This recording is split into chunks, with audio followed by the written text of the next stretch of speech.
اعوذ باللہ من الشیطان الرجیم، میں پناہ مانگتا ہوں اللہ کی شیطان مردود سے۔ بسم اللہ الرحمن الرحیم،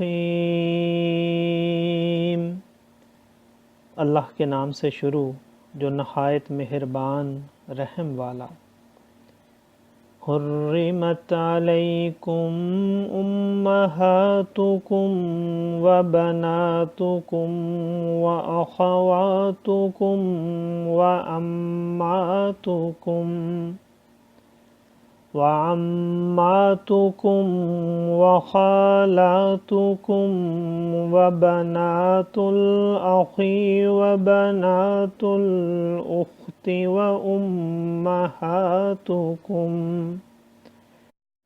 وأمهاتكم اللاتي أرضعنكم وأخواتكم من الرضاعة وأمهات نسائكم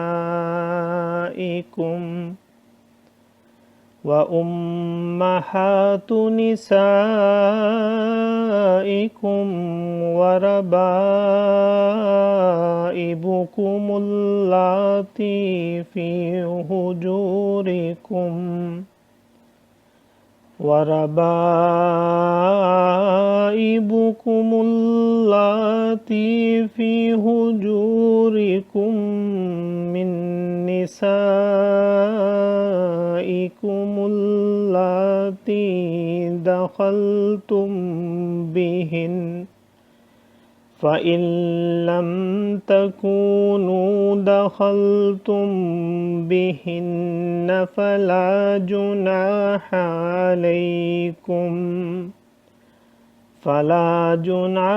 عليكم وحلائل أبنائكم الذين من أصلابكم وحلائل أبنائكم الذين من أصلابكم وأن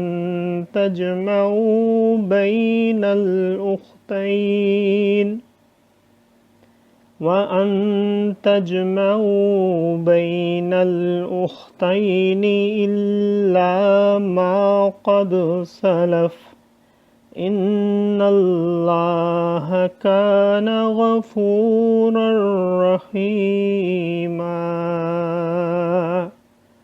صدق اللہ العظیم۔ حرام ہوئیں تم پر تمہاری مائیں اور بیٹیاں اور بہنیں اور پھپھیاں اور خالائیں اور بھتیجیاں اور بھانجیاں اور تمہاری مائیں جنہوں نے دودھ پلایا اور دودھ کی بہنیں اور تمہاری عورتوں کی مائیں اور ان کی بیٹیاں جو تمہاری گود میں ہیں، ان بیویوں سے جن سے تم صحبت کر چکے ہو، تو پھر اگر تم نے ان سے صحبت نہ کی ہو تو ان کی بیٹیوں میں حرج نہیں، اور تمہاری نسلی بیٹوں کی بیویاں اور 2 بہنیں اکٹھی کرنا، مگر جو ہو گزرا، بے شک اللہ بخشنے والا مہربان ہے۔ صدق اللہ العظیم۔ معزز سامعین اور حاضرین، آج ہم نے سورہ نساء کی آیت نمبر 23 کی تلاوت کی اور ترجمہ پیش کیا۔ اللہ تعالیٰ قبول و منظور فرمائے۔ اللہ تعالیٰ میں قرآن پاک کو پڑھنے، سننے، سمجھنے اور اس کے احکامات اور تعلیمات پر عمل کی توفیق عطا فرمائے۔ دوران تلاوت اور ترجمہ اگر کوئی غلطی رہ گئی ہو تو اللہ تعالیٰ میں معاف فرمائے، آمین۔ جزاک اللہ۔